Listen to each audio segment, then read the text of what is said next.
예수님께서 십자가 죽음을 앞두시고 요한복음 13장에서부터 오늘 17장까지 말씀을 증거하시고 또 오늘 본문에는 기도하시고 또 앞서 제자들의 발을 씻어주시고 그렇게 사역을 하시다가 바로 지난번 16장 33절이죠. 이것을 너희에게 이르는 것은 너희로 내 안에서 평안을 누리게 하려 함이라. 세상에서는 너희가 환난을 당하나 담대하라. 내가 세상을 이기었노라.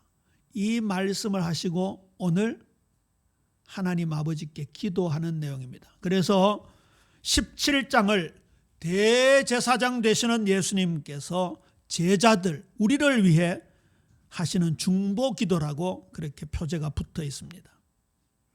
오늘 예수님 기도의 주제가 영광입니다. 그래서 제목을 반드시 영광을 받으셔야 할 성삼위 하나님으로 지었습니다.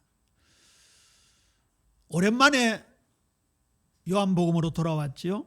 4월 7일 첫째 주일날 2부 때에 요한복음 16장 말씀을 가지고 근심을 넘어 기쁨으로, 기쁨을 넘어 평안으로 라는 제목으로 말씀을 전했고 또 성례주일, 부활주일 그리고 지난 주일 우리 친교회 시간 지나서 약 한 달 만에 다시 요한복음으로 돌아왔습니다.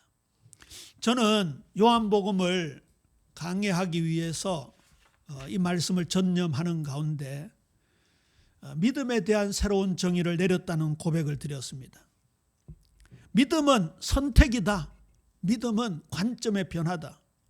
생명과 사망이냐, 빛이냐 어두움이냐, 진리냐 거짓이냐, 더 나아가서 영이냐 육이냐, 이런 선택의 말씀을 주님께서 주시는 것은요, 분명히 우리의 배경 속에 어두움이 있고 사망이 있고 거짓이 있고 진짜 육을 중심하는 것들로 가득 차 있기 때문에 주님이 이렇게 말씀하셨고 성령의 감동을 받은 사도 요한이 그렇게 기록한 것이죠.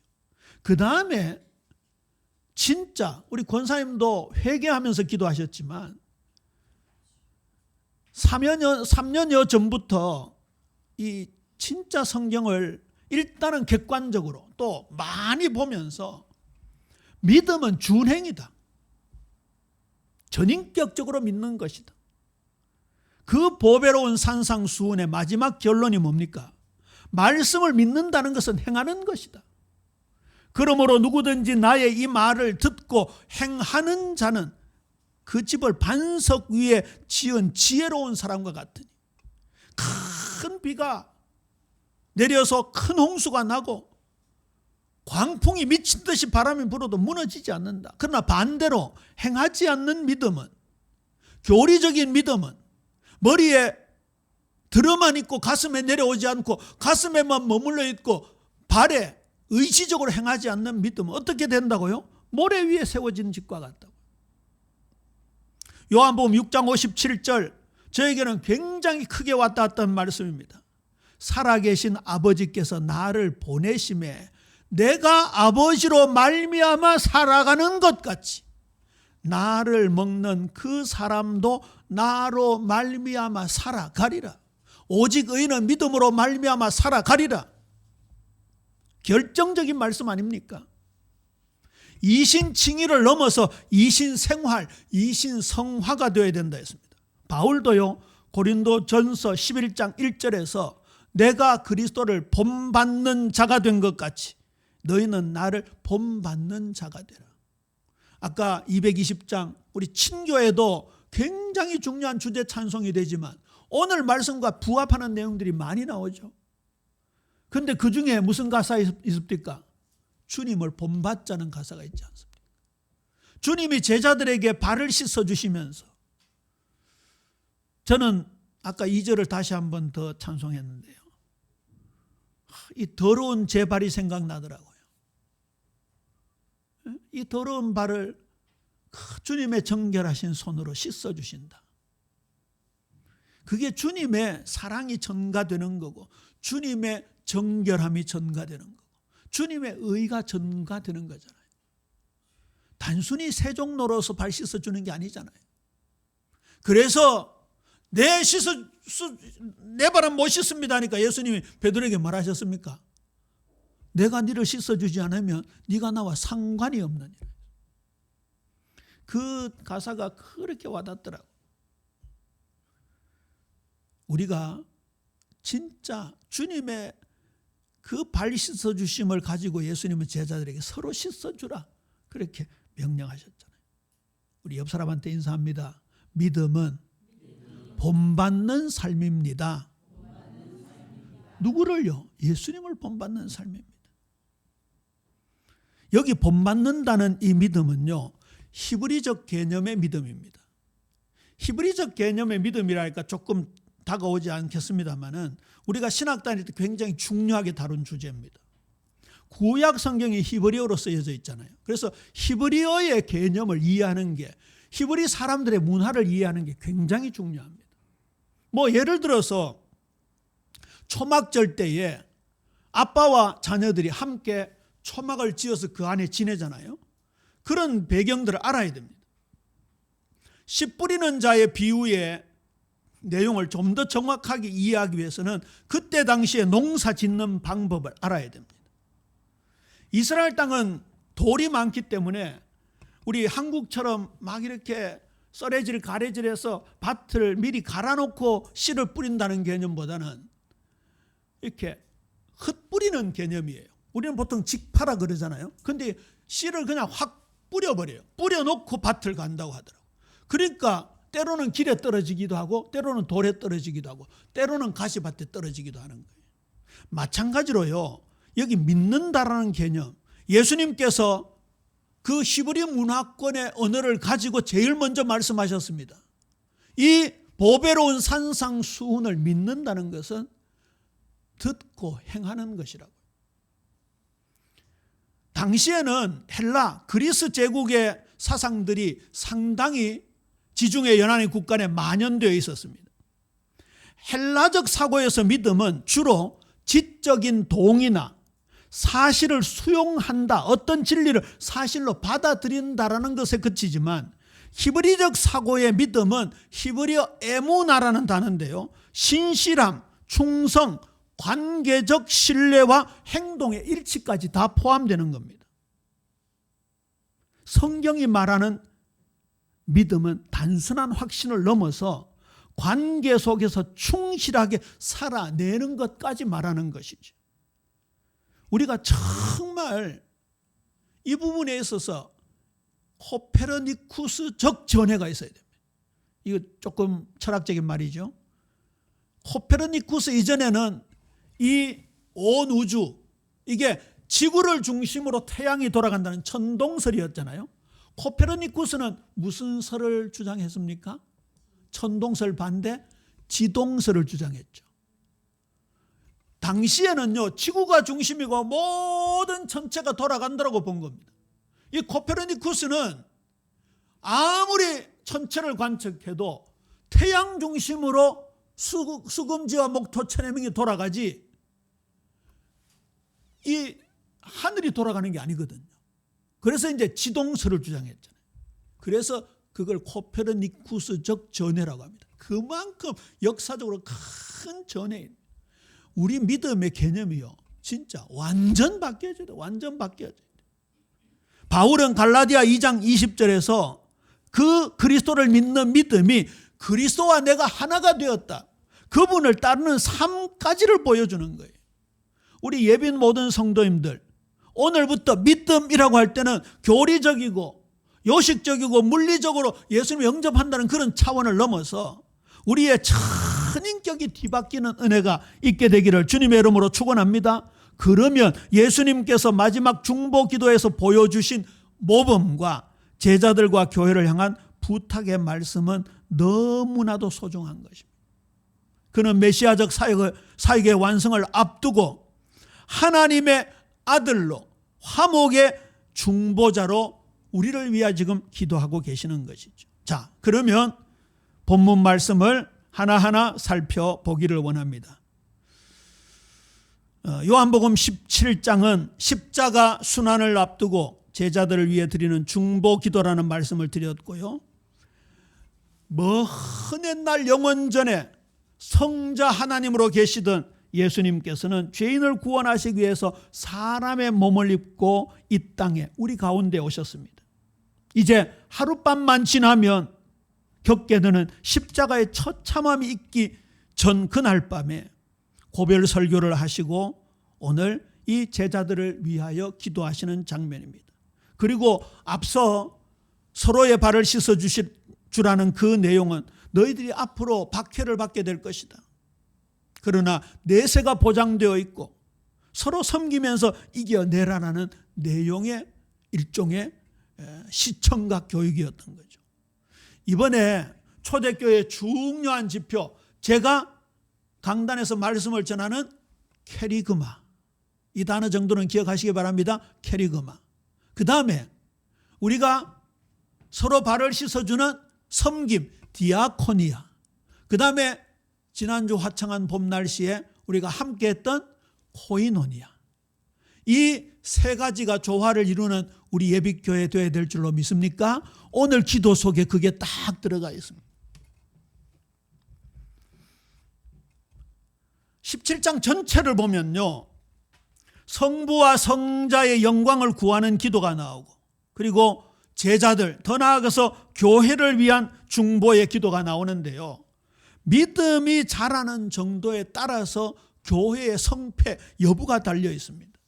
그리고 마지막으로 교회의 연합을 위해서 드리는 기도입니다. 이 교회가 존재론적으로 하나이기도 하지만 하늘의 법적으로 하나 된 공동체가 되었습니다. 그리고 법적으로 연합을 이룬 성도는 죽음과 부활에 동참한 의인이 되었기 때문에 거기에 걸맞는 삶을 살아야 된다고 예수님께서 마지막 유언적으로 주시는 말씀이 이 뒤에 펼쳐집니다. 특히 요한복음 15장에서는 포도나무의 비유를 들었지요. 뿌리가, 그리고 나무가 예수님을 상징하고 농부는 하나님이시고 그 나무에서 솟아나온 가지는 저와 여러분입니다. 그러니까 각자 도생이 아닙니다. 그렇죠? 우리 경상도 말에 시시만큼 이 말이 있죠. 지팔지연들기는 말이 있죠. 교회에서는 그런 말 금지입니다. 예빛교회 사전에서는 각자 도생이라는 단어는 사라져야 됩니다. 이거 전국에 다 나가는 방송인데 시시만큼 그런 단어는 사라져야 됩니다. 정말 우리 예빛교회가 하나가 되어지는 그런 새로운 시작 이미 된 줄로 믿습니까? 그걸 예수님이 위해서 기도해 주시는 거예요. 특히 로마서 3장 5절에 보면 무릇 그리스도 예수와 합하여 세례를 받은 우리는 그의 죽으심과 합하여 세례를 받은 줄 알지 못하느냐.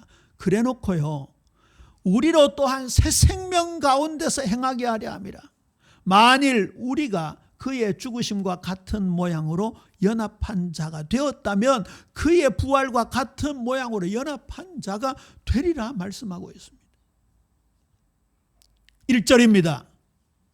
이 말씀을 하시고, 요한복음 16장의 성령의 역사 그 말이잖아요. 세상에서는 너희가 환난을 당하나 담대하라, 내가 세상을 이기었노라. 이 말씀을 하시고 눈을 들어 하늘을 우러러 기도하셨습니다. 눈을 들어 하늘을 우러러 기도하는 내용은 당시에 성전에서 제사장이 드리는 기도의 자세라고 합니다.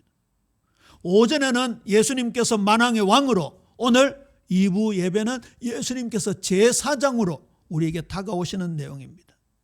예수님께서 첫 마디가 아버지여라고 했습니다.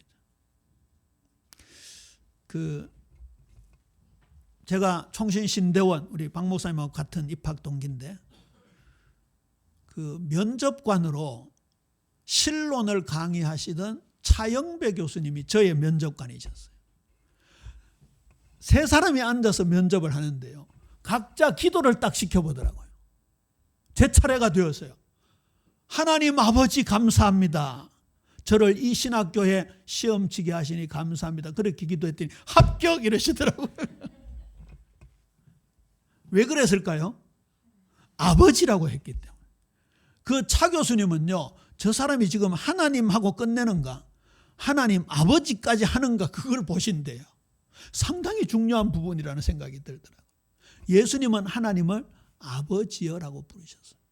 여기 아버지여라는 단어는 헬라어로 파테르인데요, 원래 예수님의 육성의 언어는 아람어입니다. 지난번 우리 고난주간 영상을 보셨잖아요.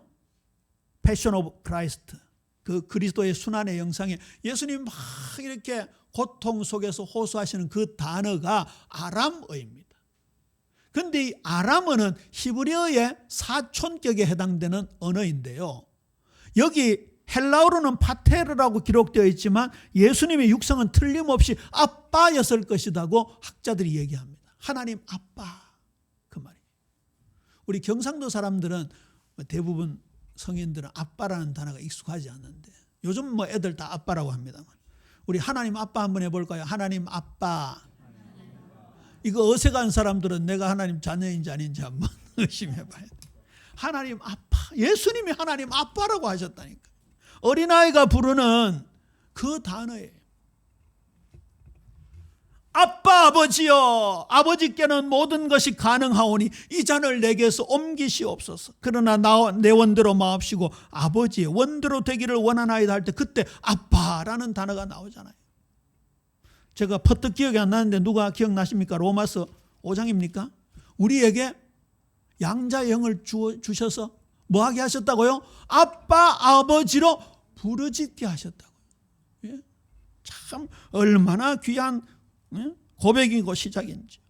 예수님이 하나님을 아빠라고 부르시는 이런 내용은요, 구약이나 유대 문헌에서는 절대 찾아볼 수 없는 내용이었습니다. 당시 어린아이들이 사용하는 일상적인 용어로 아버지에 대한 애칭인 것이죠. 그러니까 유대인들로는 상상하지 못하니까 예수님을 보고 참남하다 신성 모독죄를 적용해서 예수님을 죽이려고 했던 거지. 하나님을 아버지로 부르면서 기도하는 우리 예비 성도님들 되시기를 주님의 이름으로 권면합니다. 마태복음 23장 9절에 예수님은 이렇게까지 말씀하셨습니다. 땅에 있는 자를 아버지라 하지 말라. 너희의 아버지는 한 분이시니 곧 하늘에 계신 이시니라. 이 말은 육신의 아버지한테 아빠라 하지 말라 그 말이 아니겠죠? 하나님만이 너희들의 친아버지가 되신다, 그 뜻입니다. 참고로 주님의 자녀라고 하면은 틀립니다. 좀 어색하지요? 주님의 자녀가 아니고 주님의 백성 그래야 돼요. 그렇죠? 주님의 자녀, 뭐 여호와의 자녀, 이런 가사들 옛날에 많이 불렀는데 틀린 단어입니다. 주님이라고 할 때는 백성이에요. 시편 100편 3절에 보면 우리는 주님의 백성이요 그의 기르시는 양이라. 아까 권사님께서 그 기도하셨잖아요. 예수님의 이름이 얼마나 많은지. 그러니까 예수님의 이름이 그렇게 많다는 것은요, 그만큼 전 영역의 주인이 되시고 왕이 되시기를 원하신다는 뜻이에요. 제가 지난주인 1부 때 찬송가 80장 이후로 예수 그리스도에 관한 찬송이 가득 나온다는 말씀을 드렸잖아요. 찾아보니까 천지에 있는 이름 중 가장 귀한 이름, 우리의 왕, 우리의 소망, 우리의 복, 우리의 법의 기쁨의 근원, 참 내 친구, 평화, 피난처, 성부의 어린 양, 나를 용서하시는 분, 치료하시는 분, 온유하신 분, 겸손의 주님, 함께 하시는 주님, 위로의 주님, 동행하시는 분, 인도하시는 분, 캄캄한 세상에 빛으로 오신 분, 영광의 주님, 만민의 구주, 샤론의 꽃 예수. 얼마나 다양하게 많은지. 그런 차원에서요, 반대로 나는 그분에게 있어서 누구인가 꼭 기억해야 되겠죠. 때가 이르러 사오니, 갈라디아 4장 4절에서 6절에 보면 때가 참에 하나님이 그 아들을 보내사 여자에게서 나게 하시고, 율법 아래 나게 하신 것은 율법 아래 있는 자들을 속량하시고 우리로 아들의 명분을 얻게 하려 하심이라. 여기 나오잖아요. 너희가 아들임으로 하나님이 그 아들의 영을 우리 마음 가운데 보내사 아빠 아버지라 부르게 하셨느니라. 때가 참에 지금부터 2025년 전에 하나님은 시간을 딱 맞추었다가 때가 참에 예수님을 사람의 아들 성육신하게 하셨습니다. 이 교회사에서 굉장히 중요하게 다루는 본문인데요. 예수님 당시에는 아까 그 다윗 이후에 남유다 북이스라엘의 여러 왕들이 다스리던 때는 주위의 열강들이 밑으로는 애굽 이집트였고 위에는 아시리아, 그 다음에 바벨론, 그렇죠? 그 다음에 바사 페르시아, 메데 이런 나라들이 확 다스리고 있었는데 예수님 오시기 직전에는 그때 당시에 지중해 연안의 국가를 헬라 그리스가 다스렸습니다. 알렉산더 대제 이름 들어보셨죠? 그 다음에 로마가 다스렸습니다. 그때가 이제 예수님이 막 태어나시는 무렵이었습니다. 보통 교회사에서 이렇게 얘기합니다. 헬라 철학과 문화의 한계에 도달했다. 그 그리스 철학이 얼마나 많이 발달했습니까? 우리 뭐 그냥 상식적으로 철학자 이름하면 첫째 떠오르는 사람이 소크라테스, 아리스토텔레스, 탈레스, 수학자 피타고라스, 의학자 히포크라테스, 이런 사람 전부 그리스 사람들입니다. 그런데 그 그리스의 철학이 한계점에 도달했어요. 그래서 사도행전에 보면 스토아 학파, 에피쿠로스 학파라는 게 등장합니다. 그런 단어들은 뭐 목사님 뭐 철학 시간에 왜 철학 얘기하는데 성경에 나와요. 그런데 성경에 나오는 철학자들은 당시에 궤변론자라 그래서 막 말로 가지고 떠드는 사람들이었어요. 그래도 고전 철학자들은 나름대로 행복을 추구하기도 하고 인간은 어디서부터 왔는가, 인간은 무엇을 해야 되는가 했는데 그런 논의들이 세월이 거치고 답이 안 나오니까 그때부터는 이제 세속적으로 막 빠지기 시작한 때였어요. 그 다음에 로마는 어땠습니까? 로마는요 상상 초월입니다. 로마 가도라고요 길을 전 세계에 얼마나 많이 깔았는지 모릅니다. 로마의 황금 이정표를 중심으로 그야말로 거미줄처럼 도로를 쫙 깔았습니다. 그 길을 통해서 무역하고 군사력으로 정복하고 팍스 로마나라고 이 로마의 평화를 부르짖고 했지만 로마도 결국은 무너지기 일보 직전에 예수님이 오셨던 겁니다. 아까 남유다 북이스라엘의 분열을 얘기했는데요. 어쩌면 그렇게 대한민국의 분열과 똑같은지. 같은 언어와 같은 문화를 같은 핏줄을 가진 사람들이 나누어졌잖아요. 저기도 마찬가지고 여기도 마찬가지. 이 정치 지도자들의 중심과 향방이 얼마나 중요한지. 지금 우리 대한민국이 백척간도에 서 있어요. 바람 앞에 등불과 같은 상태. 진짜 예수님의 어깨에 짊어지신 그 정사가 우리 대한민국을 다스려야 될 줄로 믿습니까? 그걸 여러분들이 하셔야 돼요. 여러분. 조금 빗나갔습니다만 정말 예수님은 그 정확한 때에 그래서 예수님께서 이제 십자가를 지시는 것이죠. 아들을 영화롭게 하사 아들로 아버지를 영화롭게 하옵소서. 예수님은 자신을 하나님 아버지에 대해 아들로 일컬을 때가 많습니다. 그러나 그의 궁극적인 기도의 제목은 자신을 영화롭게 하는 것이 아버지 하나님께 영광을 돌리는 것입니다. 창세기 3장 6절에 하와가 선악과를 따먹고 함께한 남편에게도 주매 그도 먹은지라. 그게 원죄의 시작이었습니다. 하나님과의 관계가 단절되는 사건이었죠. 그러면서요 온 우주의 질서가 다 무너졌습니다. 예수님이 오셔서 저와 여러분의 둘째 아담이시면서 마지막 아담이 되시고 우리를 새로운 피조물로 만들어 주셨어요. 그때 질서가 회복되듯이 우리 주님 예수님이 영원전에 성부 하나님과 함께 하셨던 그 영광이 지금 회복되기를 바라는 그 기도의 내용입니다. 거기에 영광이 나옵니다. 예수님은 자신을 온전히 드리시면서 우리에게 그 영광에 동참하시도록 지금 기도하는 거예요. 다시 질문할까요? 사람의 제일 되는 목적은 무엇입니까? 시작. 사람의 제일 되는 목적은 하나님을 영화롭게 하고 그를 영원토록 즐거워하는 것입니다. 빌립보 2장 9절에서 11절에 보면 자신을 죽기까지 낮춘 그 아들 예수님, 아들 하나님은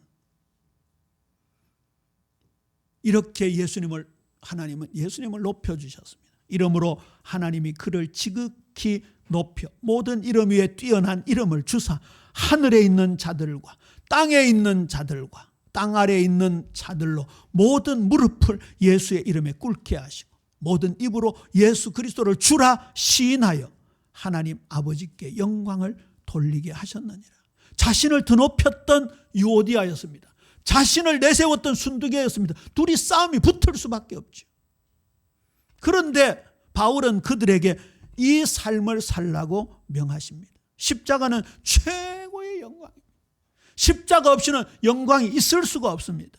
그 얘기 많이 들으셨죠? No cross, no crown. 십자가 없이는 면류관이 없다. 십자가 없이는 왕관이 없다. 이게 미국 개척시대에 펜실베니아 주를 세웠던 윌리엄 펜이라는 사람이 말을 했는데요. No pain, no palm. 이게 이제 운율을 맞춰서 쓴 단어지요. 고통 없이는 영예가 없다. No thorns, no throne. 가시가 없이는 왕자가 있을 수 없다. 고뇌 없이는 왕자가 있을 수 없다. 쓰디쓴 좌절이 없이는 영광이 없다. 고난이 없이는 영광이 없다라는 뜻으로 No cross, no crown이라는 단어를 사용했습니다. 굉장히 유명한 단어죠. 성경에서 나온 내용입니다. 저와 여러분이 참된 영광을 체험하기 위해서는요, 십자가의 길을 걸어가야 합니다. 예수님께서 제자들에게 말씀하셨습니다. 누구든지 나를 따라오려거든 날마다 자기를 부인하고 자기 십자가를 지고 나를 따를 것이니라 말씀하셨습니다. 예수님은 그 본을 우리에게 오늘 보여주신 것이죠. 그 다음에 굉장히 중요한 말씀이 2절 3절에 나옵니다. 아버지께서 아들에게 주신 모든 사람, 그들에게 영생을 주게 하시려고. 여기서 예정 선택설이 나오죠. 아들을 낳으리니 이름을 예수라 하라. 이는 그가 그의 백성, 자기 백성을 구원할 자이심이라 하니라. 바울은 에베소서에서 내가 예수 믿고 거듭났는데 내 믿음도 영원 전에 선택되고 예정된 것이라고 얘기했습니다. 제가 이거 나올 때마다 말씀을 드리죠. 하나님이 나를 예정하시지 아니하시고 선택하시지 아니하시고 육이 나를 버렸다면 내가 예수 아무리 잘 믿어도 교회 아무리 잘 댕겨도 지옥 가겠네? 그렇게 하는 말이 아니라고요.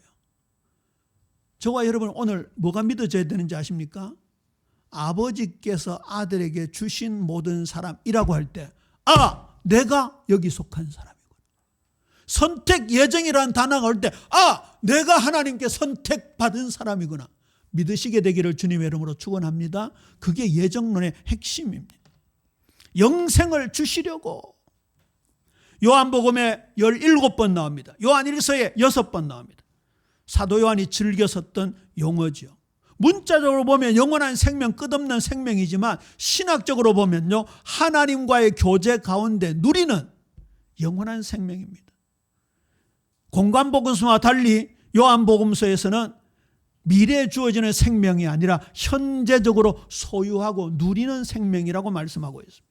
그래서 오늘 3절에 보세요. 3절 우리 함께 읽을까요? 요한복음 17장 3절 함께 읽습니다. 시작. 영생은 곧 유일하신 참 하나님과 그의 보내신 자 예수 그리스도를 아는 것이니라. 여기 안다라는 것도 지적으로 아는 거 아닙니다. 다시 말씀드립니다. 구원의 길, 그 구원의 길에 근거가 되는 CCC의 사형리, 내비게이터 선교단체 브릿지에 와 있습니다. 그거 보고 고개 끄덕끄덕하고 이 시간 내가 예수님 구주로 영접합니다. 그거 믿음 아닙니다. 절대 믿음 아닙니다. 그러한 구도 자체가 나온 지가 얼마 안 됐습니다. 20세기 나온 겁니다. 어떤 분은 그러면 목사님 다 죽어가는 사람한테 꼭 영접을 시켜야 안 됩니까? 영접시킨다는 단어를 쓰지 마세요. 내가 저 사람에게 예수님 영접시킨다 그러면 주체가 누가 되는 거예요? 내가 되는 거예요. 내가 예를 들어 은장로님 불러가지고 예수님 영접시킨다 그러면 은장로님 마음을 내가 막 쥐어 뜯어가 열어가지고 예수를 집어넣는 격이 되는 거예요. 예수님을 은장로님 영접한다는 것은 누구의 역사입니까? 성령의 역사입니다. 성령의 역사. 그렇죠. 그 단어 금기시해야 됩니다. 이제는. 차라리요 그냥 환자들에게 귀에다 대고 예수님은 당신을 사랑하십니다. 예수님은 우리를 구원하시기 위해서 이 땅에 오셨습니다. 그 정도만 하셔도 돼요. 그럼 선택받은 하나님 사람 모셔드리기도 해서 우리가 꼭 굳이 영접을 확인하려고 하는데 그 잘못된 거예요. 이게 얼마나 많은 부작용을 일으켰는지. 그래가지고요 죄송합니다. 옛날에 그 물 교수님이 있었어요. 물 교수님. 서울대 무슨 물 가지고 뭐 하는 교수님이에요. 그 왜 제3세계 가가지고 빗물 교수님. 그분이요 누구한테 하소연하더래요. 아이고 내 다락방아가 예수님 100번 영접했다. 저 독일에 있는 어떤 딸내미는요 목사님들이 갈 때마다 영접을 시켜가지고 죽겠다면서 그만 왔으면 좋겠다. 이 진짜 예수님을 내 마음에 모셔들고 믿는 것이 진짜 영접의 개념은 람바노라는 개념은요 우리 생을 다해서 예수님 여기 모셔드리는데 그게 뭔지 아십니까? 베드로가 주여 나를 떠나소서 나는 죄인이로소이다. 삭개오가 예수님 내 재산 반 떼가지고 가난한 자들 나눠주고 남은 재산 중에 누구에게 토색한 거 사기친 거 있으면 4배나 갚겠나이다. 무슨 말이라고 했죠? 산술적으로 계산적으로 얘기했어요. 자기 재산을요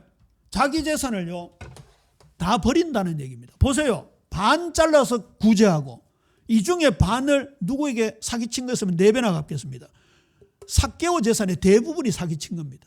그럼 반 잘라서 이미 50% 나갔죠. 50% 가지고 4배를 준다. 은장로님 집에 4배 주고 임권사님 집에 4배 주고 안집사님 집에 4배 주고 그러는 새 돈 다 나가버립니다. 이 말은 무슨 말입니까? 그동안 만몬 이 돈이 내 주인이었는데 오늘부터 예수님 당신이 내 주인입니다. 그런 코페르니쿠스적 회개입니다. 그거 없이는 예수 믿는 게 아니에요.